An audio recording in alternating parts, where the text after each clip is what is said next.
ಮೈಸೂರಲ್ಲಿ ದೊಡ್ಡ ಭಾಷಣ ಮಾಡಿಬಿಟ್ರು.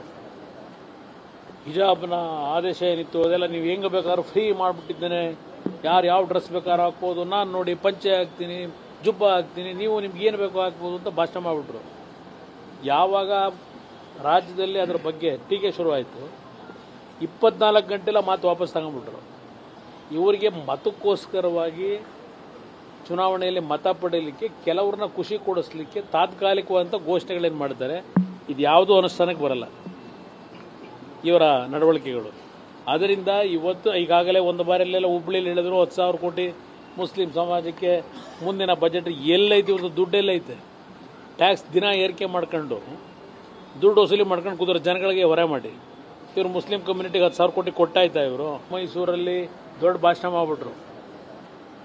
ಹಿಜಾಬ್ನ ಆದೇಶ ಏನಿತ್ತು ಅದೆಲ್ಲ ನೀವು ಹೆಂಗೆ ಬೇಕಾದ್ರೂ ಫ್ರೀ ಮಾಡಿಬಿಟ್ಟಿದ್ದೇನೆ, ಯಾರು ಯಾವ ಡ್ರೆಸ್ ಬೇಕಾದ್ರೂ ಹಾಕ್ಬೋದು, ನಾನು ನೋಡಿ ಪಂಚೆ ಹಾಕ್ತೀನಿ, ಜುಬ್ಬ ಹಾಕ್ತೀನಿ, ನೀವು ನಿಮ್ಗೆ ಏನು ಬೇಕೋ ಹಾಕ್ಬೋದು ಅಂತ ಭಾಷಣ ಮಾಡಿಬಿಟ್ರು. ಯಾವಾಗ ರಾಜ್ಯದಲ್ಲಿ ಅದರ ಬಗ್ಗೆ ಟೀಕೆ ಶುರುವಾಯಿತು, 24 ಗಂಟೆಲ್ಲ ಮಾತು ವಾಪಸ್ ತಗೊಂಡ್ಬಿಟ್ರು.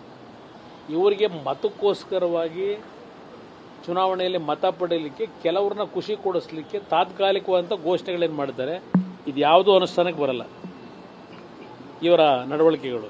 ಆದ್ದರಿಂದ ಇವತ್ತು ಈಗಾಗಲೇ ಒಂದು ಬಾರಿಯಲ್ಲೆಲ್ಲ ಹುಬ್ಳಿಯಲ್ಲಿ ಹೇಳಿದ್ರು 10,000 ಕೋಟಿ ಮುಸ್ಲಿಂ ಸಮಾಜಕ್ಕೆ ಮುಂದಿನ ಬಜೆಟ್ ಎಲ್ಲೈತಿ, ಇವ್ರದ್ದು ದುಡ್ಡೆಲ್ಲೈತೆ. ಟ್ಯಾಕ್ಸ್ ದಿನ ಏರಿಕೆ ಮಾಡ್ಕೊಂಡು ದುಡ್ಡು ವಸೂಲಿ ಮಾಡ್ಕೊಂಡು ಕೂತ್ರೆ ಜನಗಳಿಗೆ ಹೊರೆ ಮಾಡಿ ಇವರು ಮುಸ್ಲಿಂ ಕಮ್ಯುನಿಟಿಗೆ 10,000 ಕೋಟಿ ಕೊಟ್ಟಾಯ್ತಾ ಇವರು.